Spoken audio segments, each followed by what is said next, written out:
नमस्कार दोस्तों, मेरा नाम है विजय कुमार। आप देख रहे हैं कॉमिक्स पिटारा चैनल को। तो चलिए दोस्तों, डायमंड कॉमिक्स में चाचा चौधरी की इस शानदार कॉमिक्स को शुरू करते हैं, जिसका नाम है चाचा चौधरी और बोतल का जिन। आप देख सकते हैं इसका कवर पृष्ठ, जो कि कुछ इस तरह का है। ओके, तो चलिए इसकी पहली और शानदार स्टोरी को शुरू करते हैं, जिसका नाम है बोतल का जिन। वाह, कितना सुहाना मौसम है। नदी के किनारे इस तरह खुली हवा में घूमना स्वास्थ्य के लिए भी अच्छा है। अरे चाचा जी, देखो, उस बोतल में से कुछ बोल रहा है। बचाओ बचाओ, इसके अंदर तो कोई छोटा सा आदमी बंद है। मुझे बाहर निकालो, मुझे बाहर निकालो। लो भाई, मैंने कॉर्क खोल दिया। ओह।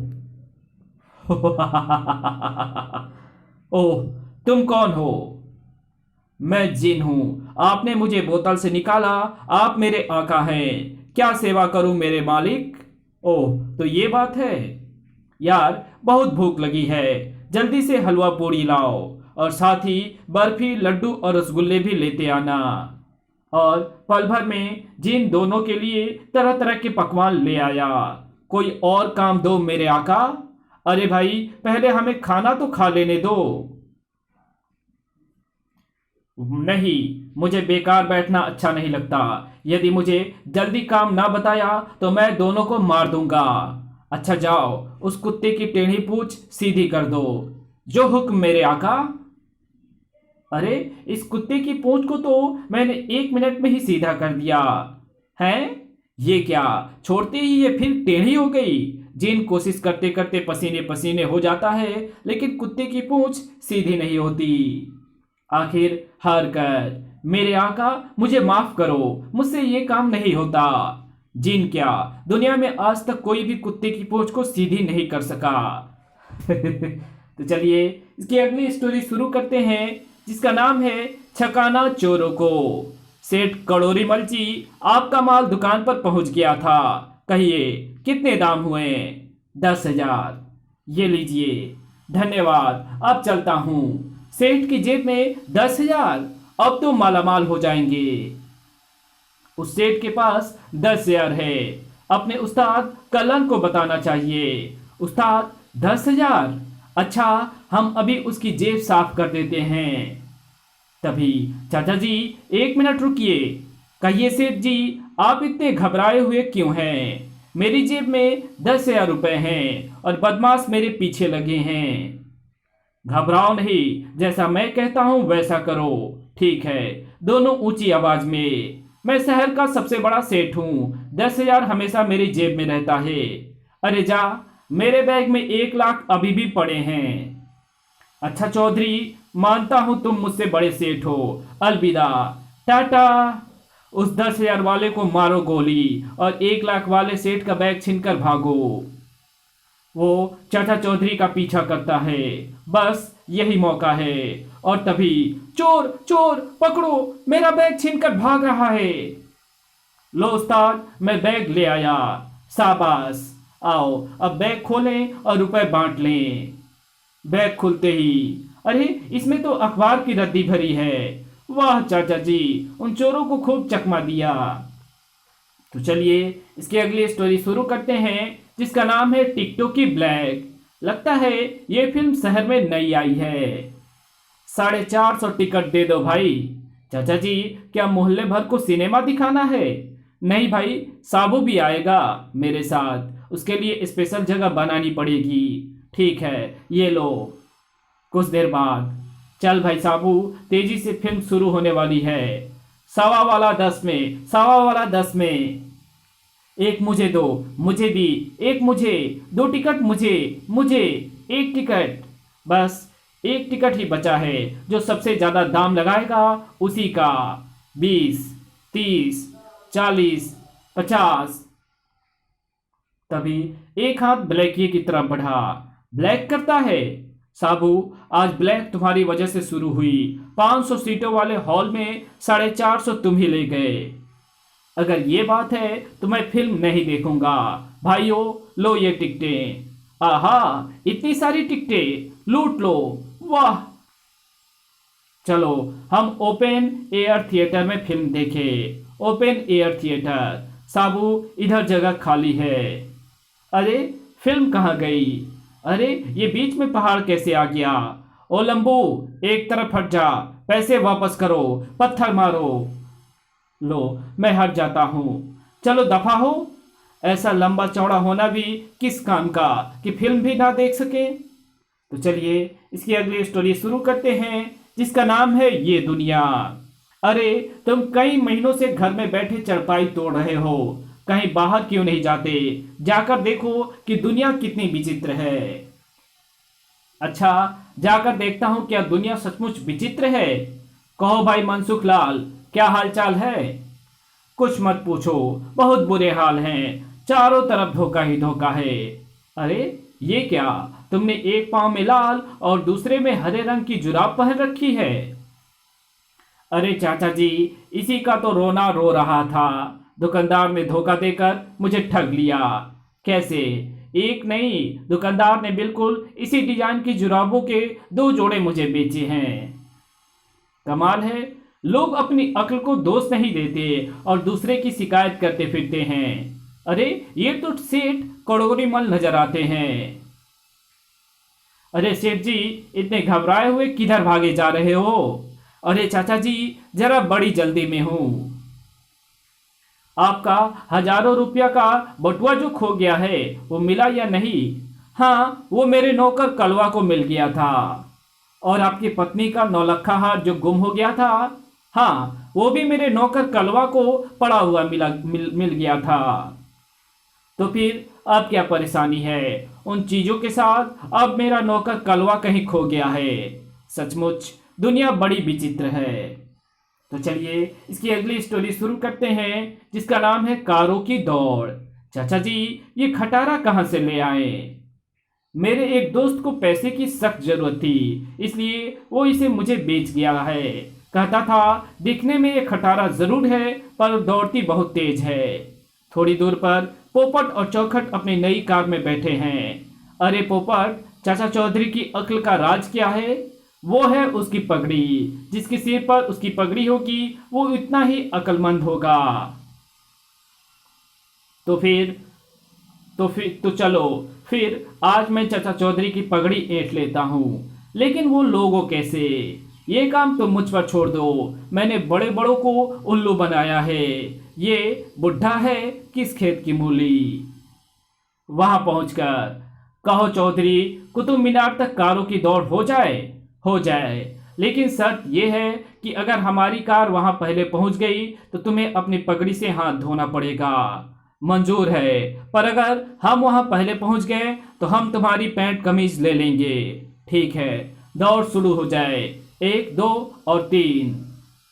अरे चौखट, चाचा चौधरी की कार आगे निकल गई, कहीं सचमुच लेने के देने ना पड़ जाए। तू फिक्र ना कर, मैं एक ऐसा शॉर्टकट जानता हूँ जिससे हम उससे 5 किलोमीटर आगे निकल जाएंगे। लेकिन उस शॉर्टकट से जाना तो सरासर बेईमानी है। अरे सब चलता है। चाचा जी देखो, पोपट चौखट की कार हमसे आगे जा रही है। उन्होंने जरूर हेरा फेरी की होगी। उन्होंने पुल के नीचे वाली सड़क से शॉर्टकट मारी है। तभी उधर से साबू घूमता हुआ दिखाई दिया। अरे चाचा जी, आप कहाँ? पोपट चौखट से कार दौड़ की शर्त लगी हुई है। कमबख्त बेईमानी करके आगे निकल गए हैं। मेरी पगड़ी मेरी इज्जत है, कहीं ऐसा ना हो वो चली जाए। अगर वे हेरा फेरी कर सकते हैं तो हम भी कम नहीं। आओ मेरे साथ। मुझसे तेज जाने वाली कार अभी बनी नहीं, मिनटों में आपको कुतुब मीनार पहुंचाता हूं। उधर पोपट चौखट फूले नहीं समा रहे थे। कहो पोपट, चाचा चौधरी कहीं दिखाई दे रहा है? अरे उसका कहीं नामो निशान नहीं। बस तो उसकी पगड़ी अब हमारी हो गई। ये रही कुतुब मीनार। हैं, वे तो वहां पहले ही पहुंच चुके हैं। अरे घंटे से इंतजार कर रहे हैं तुम्हारा। लो, पगड़ी लेने चले थे, अपनी पैंट कमीज से भी हाथ धो बैठे। तो चलिए इसकी अगली स्टोरी शुरू करते हैं, जिसका नाम है महंगा साबू। एक दिन चौखट राम ने चाचा चौधरी से पूछा, इतना बड़ा आदमी कहां से लाए? साबू आदमी नहीं जिन है। एक दिन हमें घर के कबाड़खाने से ये चिराग मिला। चिराग को रगड़ने से ये साबू प्रकट हुआ। देखो अभी ये इसमें वापस जाएगा। साबू चिराग में जाओ। जो हुक्म मेरे आका। देखा चौखट, सचमुच अजीब चीज है। मैं तुम्हारे लिए चाय लेकर आता हूँ। चाचा चौधरी के जाने के बाद अगर मैं इसे लेकर खिसक जाऊं तो मेरे बच्चे साबू को देखकर बड़े खुश होंगे। यही मौका है, भागो। चाचा चौधरी चाय ले आए। अरे चौखट कहाँ गया? चिराग गायब है। हाय, साबू को चुरा लिया। फिक्र ना करो, वो स्वयं चिराग लौटाने आएगा। चौखट घर पहुंचता है। टिंकी, रिंकी, देखो तुम्हारे लिए अजीब खिलौना। चौखट ने चिराग रगड़ा। देखो कितना बड़ा आदमी। साबू के बच्चे नाच जल्दी। जो हुक्म मेरे आका, पर मुझे भूख लगी है। खाने को 2000 पूड़ियाँ, 1 क्विंटल हलवा, 5 ड्रम दाल, रायता 1 ड्रम। बस बस, तुम तो बड़े महंगे जीव हो। मुझ पर रहम करो और वापस चिराग में लौट जाओ। मेरी तौबा। ठीक है।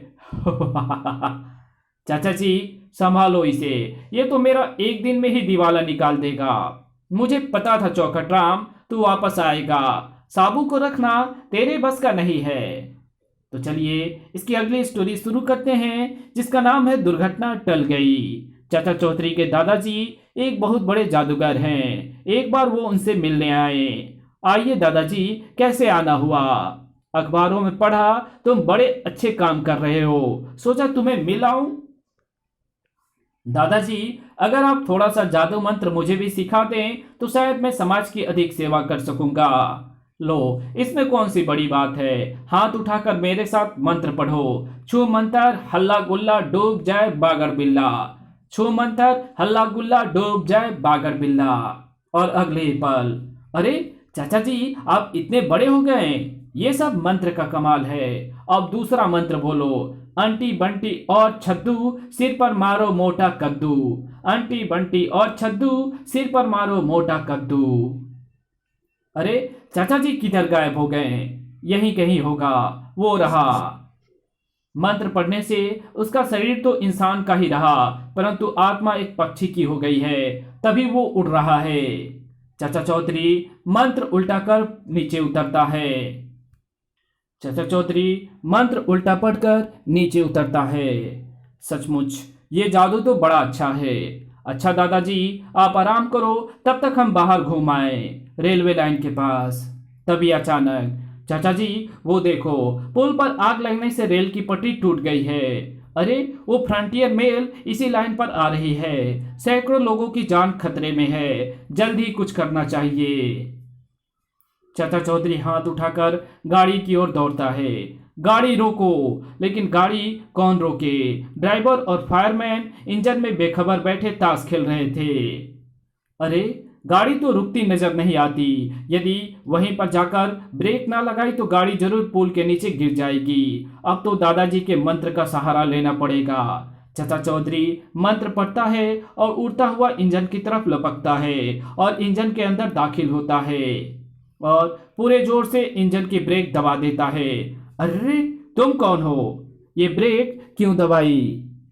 ब्रेक लगने से इंजन धीरे धीरे चलता हुआ ठीक पुल पर आकर रुक जाता है।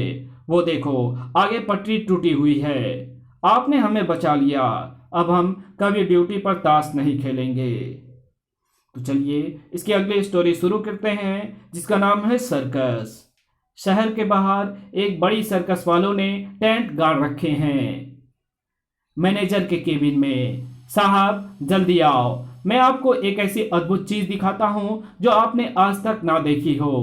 अच्छा चलो मैदान में जहां साबू सोया हुआ है। देखो इतना बड़ा आदमी, यदि हम इसे पकड़कर पिंजड़े में बंद कर दें तो लोगों को दिखाकर लाखों कमा सकते हैं।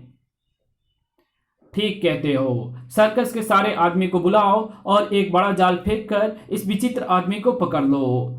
सोए हुए साबू पर सबने जाल फेंक दिया। ओह ये क्या? साबू को एक पिंजरे में बंद कर दिया गया। अब यह हमारी सर्कस का एक मुख्य आकर्षक होगा। उधर घर में मेरी खोपड़ी में खुजली हो रही है। इसका मतलब हमारे परिवार का कोई सदस्य मुसीबत में है। सिर्फ साबू ही यहाँ नहीं है। कहीं शहर के बाहर सर्कस वाले आए हुए हैं। जरूर उन्होंने उसे विचित्र चीज समझकर पकड़ लिया होगा। उधर ही चलते हैं। चाचा जी, वो देखो साबू। चुप। यहाँ हमने साबू को छुड़ाने की कोशिश की तो सर्कस वाले हमें भी पिंजरे में बंद कर देंगे। कोई दूसरा रास्ता सोचना चाहिए। वो क्या, सर्कस के सारे जानवर दूसरी तरफ हैं। हम चुपके से उन्हें खोल देते हैं, फिर देखना तमाशा। दीपू चुपके से जाकर हाथी खोल देता है। उधर चाचा चौधरी दूसरे जानवरों को खोल देता है। जाओ, भागो। सारे जानवर खुल गए। पकड़ो, भागने ना पाए। पकड़ो, ज्यादा दूर नहीं गए होंगे। पकड़ो। दीपू सांकल खोल दे, मैदान खाली है। आओ साबू, घर चलें। साहब, सारे जानवर पकड़ लिए गए।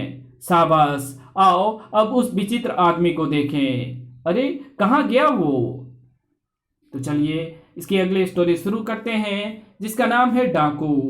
चाचा चौधरी को एक दिन सैर की सूझी। वाह, बड़े सर्राटे से स्कूटर चलाते हो चाचा जी। पगड़ी उड़ने का डर ना होता तो देखते स्पीड। ये खंडहर कैसे हैं? पुराने जमाने में ये एक राजा का महल था। लोगों को भय है कि इन खंडहरों में भूत प्रेत रहते हैं, इसलिए यहाँ लोग नहीं आते। चलो देखते हैं कि वास्तव में यहाँ भूत प्रेत रहते हैं। आओ अंदर चलें। चलो। दरअसल उन खंडहरों के अंदर खूंखार डाकुओं ने अपना अड्डा बनाया हुआ था। आज हमने कंगाल बैंक को लूटना है, ठीक है, लेकिन उस बैंक में तो हमेशा भीड़ रहती है।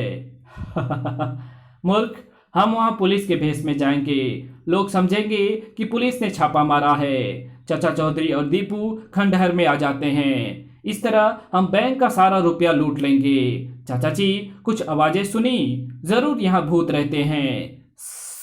दीपू, भूत बैंक लूटने की बात नहीं किया करते। जरूर दाल में कुछ काला है। सारे डाकू पुलिस का भेष बदलते हैं। कहो कैसी रही? वाह सरदार, सचमुच के इंस्पेक्टर लग रहे हो। सारे डाकू खंडहर से निकलकर बैंक की तरफ रवाना हो जाते हैं। अपना स्कूटर कहाँ है? हमें उनका पीछा करना चाहिए। चाचा चौधरी पूरी रफ्तार से स्कूटर चलाता है। बैंक के सामने वो देखो, उनकी जीप यही है। उनकी जीप यहीं खड़ी है। तुम यही ठहरो, मैं अंदर जाता हूँ। थोड़ी देर बाद जल्दी लेकर भाग चलो। तभी पीछे से एक मजबूत हाथ ने डाकुओं के सरदार को दबोच लिया और चाचा चौधरी ने सरदार की वर्दी खुद पहन ली। अब देखो मेरा कमाल। सरदार जल्दी आओ। आ गया। सरदार का हुक्म मानो और सभी बंदूकें नीचे फेंक दो। क्यों? तुम्हारा अपने प्रति विश्वास देखना चाहता हूँ। ये रही बंदूकें तुम्हारे चरणों में। शाबाश। अब तुम सारे नकली सिपाही असली पुलिस थाने चलो। मैं तुम्हारा सरदार नहीं, चाचा चौधरी हूँ।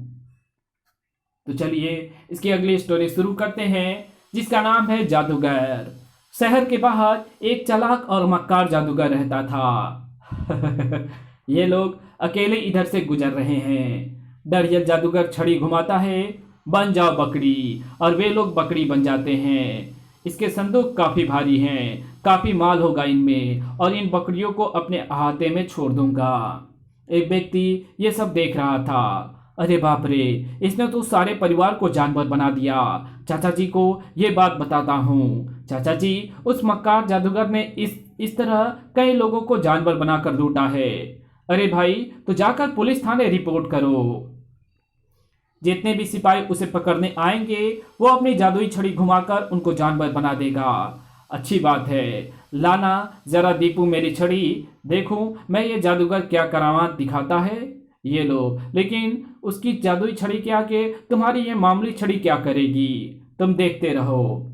कुछ दूर जाने पर वो रहा जादूगर। तुम केला खाते हुए और 100 रुपए का नोट लेकर उसके आगे से निकल जाओ। बाकी का काम मैं देख लूंगा। अरे ये छोकरा 100 का नोट लिए घूम रहा है, क्यों ना इसे मैं जानवर बनाकर ये नोट छीन लूं। वो छड़ी घुमाता है, बन जा खरगोश। जो ही वो नोट जो ही वो नोट उठाने लपकता है, उसका पैर दीपू के केले के छिलके पर पड़ता है और वो फिसल कर गिर जाता है। ओह, अरे बड़ी चोट लगी है आपको। चलिए अब उठिए, ये लीजिए अपनी छड़ी। तुम्हारी जेब में काफी पैसे लगते हैं, क्यों ना तुम्हें गधा बना दूं। चल बन जा गधा। दाढ़ियल जादूगर काफी छड़ी घुमाता है, लेकिन कुछ भी असर नहीं पड़ता। अरे ये क्या? छड़ियाँ बदल गई है। तुम्हारी जादू की छड़ी मेरे हाथ में है अब। लाओ मेरी छड़ी वापस करो। नहीं, जिस तरह तुमने लोगों को जानवर बनाया है, उसी तरह मैं ये छड़ी घुमाकर तुम्हें भी गधा बनाऊंगा। ना ना ना, ऐसा मत करना, मैं माफी मांगता हूँ। अब कभी ऐसा नहीं करूंगा, माफ कर दो। अच्छी बात है। चाचा चौधरी छड़ी घुमाकर सारे जानवरों को फिर से आदमी बना देता है और छड़ी तोड़ देता है।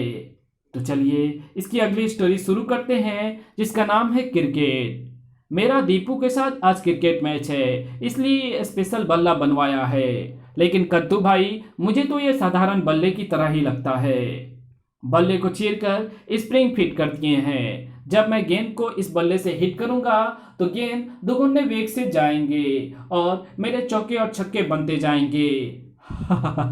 और मैं दीपू को करारी हार दूंगा मैच में, समझे? कद्दू, मैं तुम्हें मान गया। लो, वो दीपू चाचा चौधरी के साथ बैट पकड़े आ रहा है। मैच शुरू होता है। ये तो सीधा बाउंड्री पार करेगा। दीपू के 20 रन ही बनते ही कि कद्दू उसे कैच कर देता है। आउट। अब बैटिंग करने की कद्दू की बारी है। दीपू, अब देखो तुम्हारे कैसे छक्के छुड़ाता हूं। ये लो चौका, सटाक। ये लो छक्का। कद्दू ने 18 रन बना लिए हैं। 3 और बन गए तो मैच जीत जाएगा। मुझे उसके बल्ले पर शक है। तुम थोड़ा ये तेल अपने हाथ पर मल लो और फिर कद्दू से हाथ मिलाओ, फिर खुलेगी ढोल की पोल। कद्दू, तुमने सचमुच बड़ी अच्छी बैटिंग की। मिलाओ हाथ इसी बात पर। हाथ मिलाने पर दीपू के हाथ पर लगा हुआ तेल कद्दू के हाथ पर लग जाता है। इस स्लो गेंद पर तो जरूर छक्का बनेगा। तेल से हाथ चिकने होने के कारण इस बार जो कद्दू बल्ला घुमाता है तो वो छूटकर हवा में उछल जाता है और आउट। जमीन पर गिरने से बल्ला का जोड़ खुल जाता है। अच्छा, तो ये राज है तुम्हारे छक्के और चौके का। तो चलिए इसकी अगली स्टोरी शुरू करते हैं, जिसका नाम है झटकू और मटकू। चाचा चौधरी के दादा एक बहुत बड़े जादूगर हैं। दादाजी, जादू के कुछ मंत्र मुझे सिखाइए। अच्छा बेटा, आज तुम्हें इंसान के शरीर को जानवर के शरीर में बदलना सिखाता हूँ। पुराने जमाने में हमारे ऋषि मुनियों में इतनी ताकत थी कि वो अपने शरीर को जब चाहे जानवर के शरीर में बदल दिया करते थे। किसी जानवर का ध्यान करके मेरे साथ मंत्र बोल। बेवकूफ, मंत्र का उच्चारण ठीक से नहीं करेगा तो सारी उम्र इसी तरह आधा मनुष्य और आधा जानवर बना रहेगा। माफ करना दादाजी, मैं मंत्र को फिर से दोहराता हूँ। हाँ, अब ठीक है। चाचा चौधरी मंत्र को फिर उल्टा पढ़ता है और अपने असली रूप में आ जाता है। बहुत खूब, लगता है तुझे ये मंत्र अच्छी तरह याद हो गया है। अच्छा दादाजी, रात हो गई है, आप आराम करिए, मैं भी सोने जाता हूँ। चोर, झटकू और मटकू। मटकू, चाचा चौधरी सो गया है, उठाकर ले चलो उसने हमारे कई साथियों को जेल भिजवाया है। दोनों चोर सोते हुए चाचा चौधरी को चरपाई से उठा लेते हैं। इसे हम जंगल में ले जाकर हम बंदी बना लेंगे और सरकार से बदले में हम अपने साथियों को छोड़ने के लिए कहेंगे। रास्ते में चाचा चौधरी की नींद खुल जाती है। अरे मैं कहाँ हूँ? अपनी खैरियत चाहते हो तो मुंह बंद रखो, वरना। चाचा चौधरी स्थिति को समझता है और मन ही मन मंत्र पढ़ता है और अगले ही क्षण, हैं ये क्या? अबे झटकू, जान बचानी है तो भाग। भागते कहाँ हो? चाचा चौधरी के साथ हाथ हवा में लहराते हैं। चाचा मंत्र के साथ हाथ हवा में लहराता है। झटकू और मटकू चूहे बन जाते हैं। चाचा जी माफ कर दो, आगे से ऐसी गलती कभी नहीं करेंगे। अच्छी बात है, माफ किया। जाओ अच्छे आदमी बनो, शरीफों की जिंदगी बिताओ। तो चलिए इसकी अगली स्टोरी शुरू करते हैं, जिसका नाम है नेता। चाचा जी, कुछ काम की बात सोचो। बेकार बैठे बैठे मैं बोर हो गया हूँ। मैं सोच रहा हूँ क्यों ना मैं नेता बन जाऊं, जगह जगह भाषण देंगे और खूब यश और सम्मान मिलेगा। बहुत खूब, जाओ दीपू, शहर भर में ढिंढोरा पिटवा दो कि आज शाम को परेड ग्राउंड में हमारे नेता चाचा चौधरी एक आम सभा में भाषण देंगे। ठीक है भाइयों और बहनों, आज शाम 6 बजे परेड ग्राउंड में एक भारी आम सभा होगी जिसमें देश के मशहूर नेता चाचा चौधरी का भाषण होगा। आप सबसे अनुरोध है कि भारी संख्या में पहुंचकर सभा को सफल बनाएं और अपने प्यारे नेता का भाषण सुनकर लाभ उठाएं। शाम को, अरे दीपू, हमारी आम सभा में तो कोई आया ही नहीं। कम से कम एक आदमी तो तुम्हारा भाषण सुनने बैठा है। अरे वो तो टेंट और माइक्रोफोन वाला बैठा है। ये सभा तो फेल हुई, पर अगली आम सभा में मैं फिल्म हीरोइन बुलबुल बानो को बुलाऊंगा। फिर देखना भीड़ कैसे उमड़ती है। मशहूर फिल्म हीरोइन बुलबुल बानो, कृपया थोड़ी देर के लिए हमारी आम सभा में पधारिएगा। ठीक है। दूसरी आम सभा में सारा शहर बुलबुल बानो को देखने उमड़ पड़ा। वाह, इस आम सभा में बुलबुल बानो आ रही है। अरे क्या लाजवाब हीरोइन है। आम सभा हुई आरंभ। 5 मिनट में ही, अच्छा चलूं, मुझे एक शूटिंग में जाना है। हीरोइन के जाने के बाद अब मशहूर नेता चाचा चौधरी का भाषण सुनिए। नहीं नहीं, बुलबुल बानो को बुलाओ, मारे गए। भीड़ जूते, टमाटर और गाजर मूली फेंक रही है।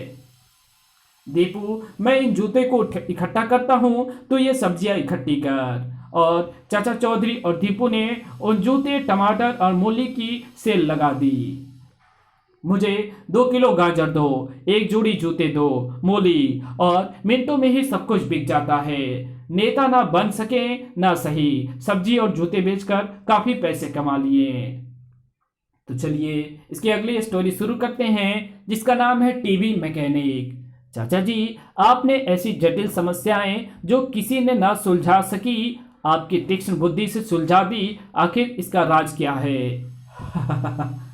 मुझ में और दूसरे लोगों में बस इतना ही फर्क है कि दूसरे लोग बड़ी बड़ी समस्याओं के चक्कर में पड़े रहते हैं और मैं हमेशा छोटी छोटी बातों पर ज़्यादा ध्यान देता हूँ। सुनो, एक बार जब मेरे पड़ोसी पोपट ने जब अपने टीवी का बटन घुमाया तो मैंने पूरी कोशिश कर ली। टीवी चल नहीं रहा, लगता है खराब हो गया है। कोई मैकेनिक बुला लाओ। मैं अभी मैकेनिक बुला कर लाता हूँ। थोड़ी देर बाद पोपटराम अपने साथ एक मैकेनिक को लेकर आया। सरदार जी मिनटों में अपना टीवी ठीक कर देंगे। मैकेनिक ने टीवी का पुर्जा पुर्जा खोल कर देखा। माफ़ कीजिए, मुझसे ये ठीक नहीं हो रहा है, पर घबराने की कोई बात नहीं है। मैं अभी जाकर अपनी कंपनी के चीफ इंजीनियर को ले आता हूँ। कुछ देर बाद वो चीफ इंजीनियर को ले आया। ये आपका टीवी सेकंडों में ठीक कर देंगे। मैंने सब तरह से टेस्ट करके देख लिया है, फिर भी मेरी समझ में नहीं आ रहा है कि ये मुझसे ठीक ना हो सकेगा। परंतु घबराइए मत, मैं अभी अपने एग्जीक्यूटिव इलेक्ट्रॉनिक्स इंजीनियर को लेकर आता हूँ। मैं एग्जीक्यूटिव इंजीनियर को लेकर आया हूँ। आप जर्मनी, जापान और अमेरिका से टीवी की उच्च शिक्षा पाकर लौटे हैं। थोड़ी देर परीक्षण करने के बाद ये तो बड़ा पेचीदा मामला लगता है। मेरे ख्याल से इस टीवी को आप अमेरिका भेज दे, वहां पर ही ये ठीक होगा। तभी अचानक पोपटराम के घर मेरा जाना हुआ। पोपटराम जी, क्या बात है? हमारा टीवी खराब हो गया है। बड़े से बड़े इंजीनियर की समझ में भी नहीं आ रहा है। अचानक चाचा चौधरी प्लग निकालता है। टेलीविजन पर चित्र कैसे आए? ये देखो, बिजली के प्लग में एक पिन ही गायब है। मैंने प्लग में दूसरा पिन कस दिया है। देखो अब चित्र आ रहा है या नहीं? तो चलिए इसकी अगली स्टोरी शुरू करते हैं, जिसका नाम है कुंभकर्ण की नींद। चाचा जी, एटम बम कैसे बनता है? क्यों, क्या बात है? हम जानना चाहते हैं। ये बच्चों की जानने की चीज नहीं। जब तुम बड़े होकर वैज्ञानिक बनोगे तो अपने आप जान जाओगे। नहीं, हमें तो अभी बताओ। हाँ अभी। ये बच्चे तो जिद पकड़ गए, क्यों ना इन्हें मैं पटाखा बनाना सिखा दूं। तुम भी बड़े जिद्दी हो, आओ मेरे साथ। देखो इस डिब्बे में बारूद है। अगर इसमें से थोड़ा बारूद निकालकर डिब्बे में भरकर पतीला लगा दें तो एटम बम बन जाएगा। ये तो बड़ा आसान है। अच्छा, अब मैं थोड़ी दोपहर की नींद ले लूं। और उधर इस डिब्बी में थोड़ा बारूद डाला, इसे मजबूती से बंद करके पतीला लगा दिया। लो, एटम बम तैयार हो गया। आओ चाचा जी को जगाएं। चाचा जी देखो एटम बम। अरे ये तो बोल ही नहीं रहे हैं। जोर से बोलो चाचा, हमने एटम बम बना लिया है। अरे ये तो अब भी नहीं बोल रहे हैं। ठहरो, मैं इस एटम बम में आग लगाता हूँ। और दोनों ने एटम बम में आग लगा दिया और तभी एटम बम से एक बड़ाम सी आवाज होती है। ओह, ये धमाका कैसा? आपको जगाने के लिए एटम बम छोड़ा था। मैं क्या करूं, मेरी नींद गुम करनी है। इसी के साथ ये कॉमिक्स यहीं खत्म होती है। तो मिलेंगे आपसे एक और नई कॉमिक्स में, तब तक के लिए बाय। वीडियो अच्छी लगी तो इस वीडियो को लाइक कर देना। चैनल पे नया हो तो चैनल को सब्सक्राइब कर बेल आइकन को जरूर प्रेस कर देना। और हमारे दूसरे चैनल डिवाइन टेक्नोलॉजी और टॉप 10 पिटारा को जरूर से सब्सक्राइब कर देना। और हाँ, इधर मेरे आसपास में कुछ काम चल रहे हैं घरों में, तो इसके लिए थोड़ा सा बैकग्राउंड नॉइज आ रहा होगा आपको। ओके, तो इसके लिए एक्सट्रीमली सॉरी। तो इसमें मैं कुछ नहीं कर सकता हूँ क्योंकि अब आसपास में शोर आ रही है, तो मैं थोड़ा सा, इसलिए मैं कोशिश करता हूँ कि जब शोर हो रहा हो उस समय मैं वीडियो नहीं बना पाता हूँ। नहीं तो अगर इस तरह से आप कहेंगे, अगर इसमें आपको आवाज़ अगर सही आ रही है तो आप कमेंट करके प्लीज़ बता दें, तो मैं अगर ऐसे भी वीडियो बना सकता हूँ, तो इस तरह से मैं और भी ज़्यादा वीडियो बना सकता हूँ। ओके, और आसपास में जब आवाज़ें होती हैं तो उस समय मैं वीडियो नहीं बना पाता हूँ कि आपको बाद में प्रॉब्लम हो या आपको किसी तरह का डिस्टरबेंस हो, इसलिए। Okay, thanks for watching my videos.